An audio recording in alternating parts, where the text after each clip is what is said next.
आनंद की अवस्था में ध्यान मग्न हो गए। ध्यान की अवस्था से बाहर आने पर उन्होंने पार्वती को राम कथा सुनानी आरंभ की।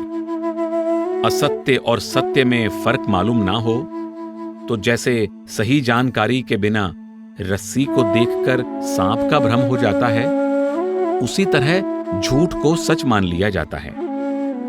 जागने पर जैसे स्वप्न का भ्रम खत्म हो जाता है, ऐसे ही सच्चाई को जान लेने पर यह जगत का भ्रम दूर हो जाता है।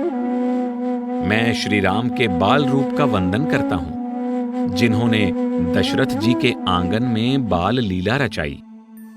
वे मंगल के धाम और अमंगल को हरने वाले हैं। उनका नाम जपने से सब सिद्धियां सहज ही प्राप्त हो जाती हैं। ऐसे श्री राम सदा मुझ पर कृपा करें। झूठे सत्य जाहि बिनु जाने, जिमि भुजंग बिनु रजु पहचाने। जे ही जान जग जाई हेराई, जागे जथा सपन भ्रम जाई। बंदऊ बाल रूप सोई रामू, सब सिद्धि सुलभ जपत जिसु नामू। मंगल भवन अमंगल हारी, द्रवौ सो दशरथ अजर बिहारी। राम कथा का महत्व। श्री राम को प्रणाम करके शिव जी आनंद में भरकर पार्वती से बोले, हे पार्वती, तुम धन्य हो। तुम्हारे समान कोई उपकारी नहीं है। तुमने जगत के कल्याण के लिए ही राम कथा का प्रसंग पूछा है। यह कथा सभी लोगों और जगत को पवित्र करने वाली गंगा जी के समान होगी। ध्यान दें कि हिंदू धर्म में गंगा जी को सबसे पवित्र नदी माना जाता है और कहा जाता है कि इसमें स्नान करने से सारे पाप धुल जाते हैं। हे पार्वती, सुनो, जिन कानों ने भगवान की कथा नहीं सुनी, वे कान सांप के बिल के समान हैं। जिन आंखों ने संतों के दर्शन नहीं किए, वे आंखें मोर के पंखों में चित्रित नकली आंखों के समान हैं।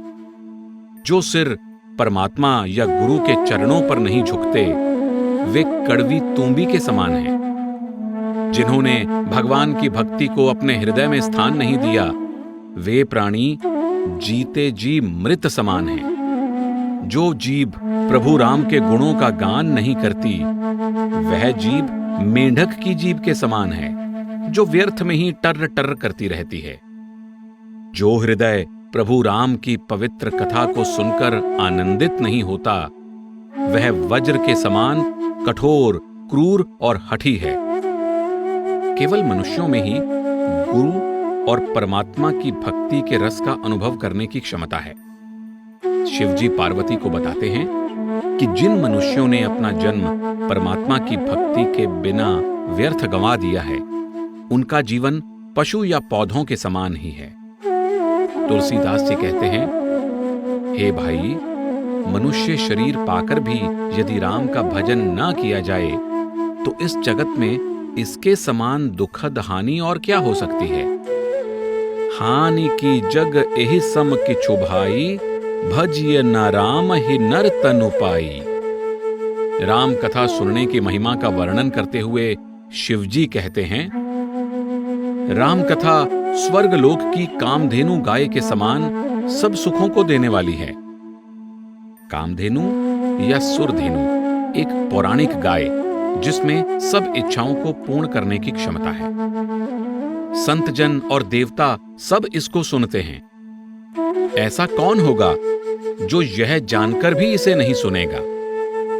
हाथों की ताली की आवाज सुनकर जिस प्रकार पक्षी उड़ जाते हैं, उसी तरह राम कथा मन के सभी संदेह दूर कर देती है। राम कथा उस कुल्हाड़ी के समान है जो कलयुग रूपी वृक्ष को काट देती है। हे पार्वती, तुम इसे आदर से सुनो। वेदों में राम नाम के अनगिनत अति सुंदर गुणों का गान किया गया है। श्री राम अनंत हैं और उनके जन्म, कर्म, चरितों, यश कीर्ति की कथाएं भी अनंत हैं। शिवजी कहते गए, हे पार्वती, तुम्हारी प्रीति और तीव्र इच्छा को देखकर मैंने जो भी सुना और समझा है, मैं उसका वर्णन करूंगा। तुम्हारे प्रश्न मुझे अच्छे लगे, वे संतों द्वारा भी सराहनीय हैं। सत्य और भ्रम। पार्वती को प्रोत्साहित करते हुए शिव जी बोले, अपने हृदय में मनन करके संदेह छोड़ दो और श्री राम के चरणों को भजो। सूर्य की किरणों के समान मेरे वचन तुम्हारे भ्रम रूपी अंधकार का नाश कर देंगे। शिव जी तब पार्वती के इस प्रश्न का समाधान करते हुए बताते हैं कि एक परमात्मा सगुण यानी गुणों सहित साकार रूप, जिसे हम देख सकते हैं और बात कर सकते हैं, और अगुण यानी निराकार और बिना किसी गुण के, दोनों कैसे हो सकता है? मुनिजन, पुराण, ज्ञानीजन और वेद सभी कहते हैं कि परमात्मा के सगुण यानी साकार और अगुण यानी निराकार रूप में कुछ भी भेद नहीं है।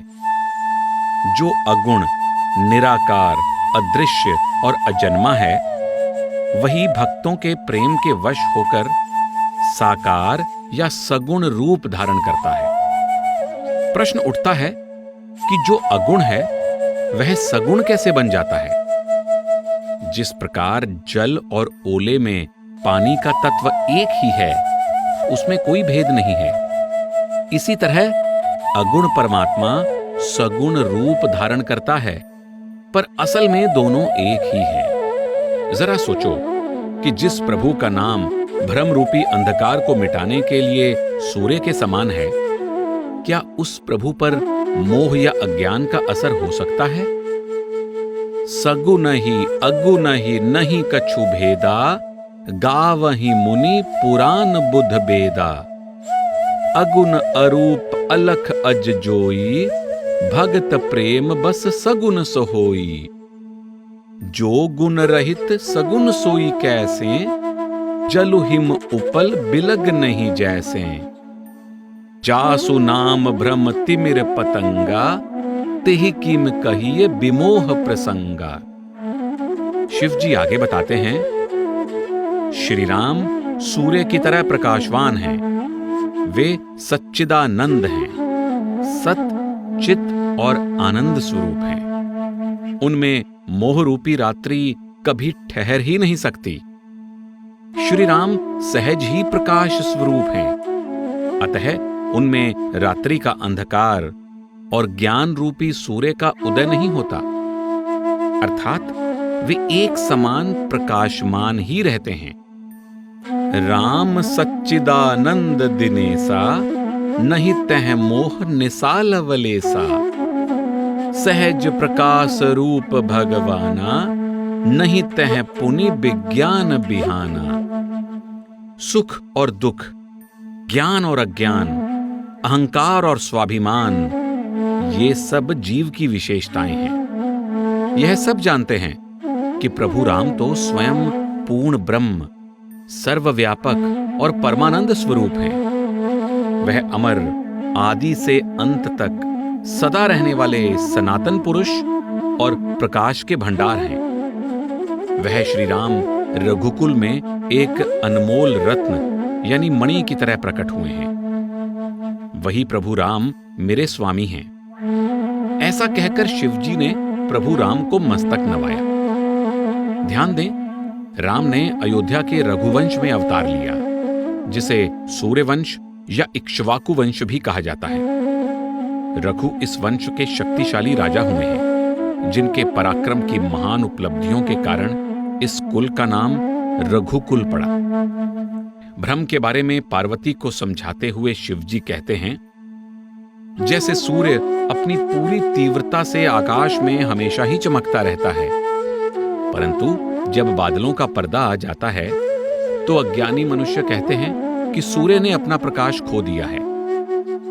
इसी तरह अज्ञानी मनुष्य अपने भ्रम और अज्ञानता को स्वीकार नहीं करते।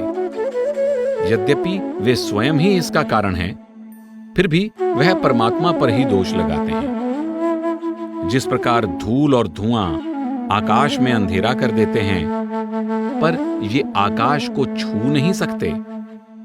इसी प्रकार अज्ञानी मनुष्यों के मोह और अज्ञान का निर्मल और निर्लेप प्रभु राम पर कोई असर नहीं होता। जिस ब्रह्म के प्रकाश से यह सारा जगत प्रकाशमान है, वही अनादि ब्रह्म अयोध्या के राजा दशरथ के पुत्र के रूप में प्रकट हुए हैं।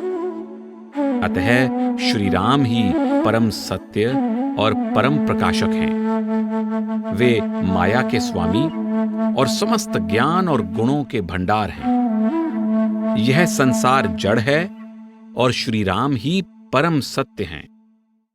श्री राम की सत्यता के बजाय मोह और अज्ञानता के वशीभूत होकर हम में इस जड़ जगत को सत्य समझने का भ्रम पैदा हो जाता है। सब कर परम प्रकाशक जोई, राम अनादि अवधपति सोई। जगत प्रकाश्य प्रकाशक रामू, मायाधीश ज्ञान गुण धामू। जासु सत्यता ते जड़ माया, भास सत्य इव मोह सहाया। शिवजी पार्वती को कुछ उपमाओं द्वारा समझाते हुए कहते हैं कि जैसे सीप की चमक से चांदी का भ्रम होता है और रेगिस्तान में रेत पर सूर्य की किरणें पड़ने से पानी का आभास होता है, परंतु सब जानते हैं कि यह असत्य है, फिर भी इस भ्रम को कोई नहीं मिटा सका। इसी तरह यह जगत परमात्मा पर आश्रित है। हालांकि हम सब जानते हैं कि यह जगत एक भ्रम है, फिर भी हम इसे सत्य मानते हैं और यही हमारे दुख का सबसे बड़ा कारण है। शिव जी पार्वती जी को एक अन्य उदाहरण देकर समझाते हैं कि जिस प्रकार सपने में अगर कोई सिर काट दे तो बहुत पीड़ा होती है, जागने पर सच्चाई का पता लगते ही पीड़ा दूर हो जाती है। उसी प्रकार हे पार्वती, जिनकी दया से इस जगत के सत्य होने का हमारा भ्रम मिट जाता है, वे रघुवंशमणि कृपा निधान श्री राम ही हैं। श्री राम के आदि और अंत को कोई जान नहीं पाया है। वेदों ने अनुमान द्वारा उनकी महिमा का गान किया है। वे प्रभु बिना पैरों के चलते हैं, बिना कानों के सुनते हैं और बिना हाथों के ही अलग अलग कर्म करते हैं। वे बिना मुंह के सारे रसों का आनंद लेते हैं, बिना वाणी के बोलते हैं, बिना शरीर के स्पर्श करते हैं, बिना आंखों के देखते हैं और बिना नाक के सभी गंधों को ग्रहण करते हैं। उनकी अलौकिक करनी की महिमा वर्णन से परे है। आदि अंत को जासु न पावा, मति अनुमान निगम असगावा। बिनु पद चलई सुनई बिनु काना, कर बिनु कर्म करी विधि नाना। आनन रहित सकल रस भोगी, बिनु बानी बक्ता बड़ जोगी। तन बिनु परस नयन बिनु देखा, ग्रही घ्राण बिनु बास अशेषा। असि सब भांति अलौकिक करनी, महिमा जासु जाई नहीं बरनी। शिव जी आगे कहते हैं, जिनकी महिमा वेद और ज्ञानी जन करते हैं, मुनि जिनका ध्यान धरते हैं, उन्हीं परमात्मा ने भक्तों के कल्याण के लिए अयोध्या नरेश दशरथ के पुत्र श्री राम के रूप में अवतार लिया है। उनकी नाम की शक्ति से मनुष्य कष्ट रहित हो जाते हैं और मृत्यु के पश्चात मुक्ति प्राप्त करते हैं। जड़ और चेतन यानी संपूर्ण जगत के स्वामी श्री राम मेरे इष्ट हैं। वे सभी के हृदय की बात जानने वाले हैं। अगर बिना इच्छा के और विवश होकर भी उनका नाम लिया जाता है तो मनुष्यों के अनेक जन्मों में किए पाप नष्ट हो जाते हैं। फिर जो मनुष्य भक्ति भाव से उनके नाम का सिमरन करते हैं, उनके लिए तो यह कठिन संसार रूपी भवसागर गाय के खुर से बने छोटे से गड्ढे के समान हो जाता है, अर्थात वे इसको बिना किसी परिश्रम पार कर जाते हैं। हे पार्वती, राम कोई और नहीं बल्कि खुद परमात्मा है। वे भ्रमित दिखाई देते हैं।